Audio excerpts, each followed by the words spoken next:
होतं की तिला सगळी अशोकाची झाडं वगैरे बघायची आहेत, कारण त्याची हवा त्यांना यायची. तर ती अशोकाची झाडं वगैरे सगळी मी पुन्हा एकदा घेणार आहेत. तेवढ्यासाठी मी आता वर चाललो आहे. वरनं छान दिसतील ती. त्या जिन्यावरनं मी वरती चाललो आहे आणि जिन्यावरनं वरती जात जात जात तुम्हाला वरनं सगळी झाडं दिसतील एका झटक्यातच. आणि मग तुम्हाला आणखीन मजा येईल. तुमच्या लहानपणीच्या सगळ्या आठवणी तुम्हाला येतील. असा मी वर येतोय. हां, वर असे टाक्या वगैरे, ती अशी छान गच्ची आहे वरती आपली.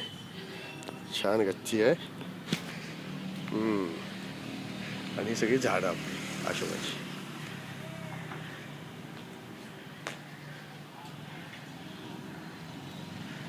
ही सगळी आपली झाडी आहे अशोकाची.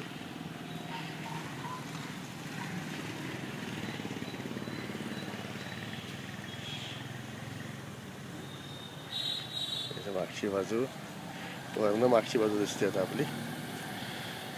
सगळी फॅक्टरी वरची मग अशी जे आपण जे वगैरे बघायचं ते खाली.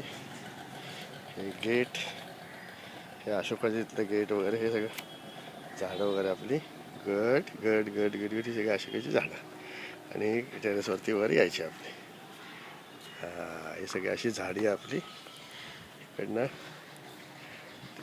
कोणीतरी हे काढतायत, वैद्य काका फुलं काढतात त्यांच्या बंगल्यावरती. त्यांचा एक मजलीच बंगला आहे, पण असं छानपैकी आपलं असं हे परिसर आहे.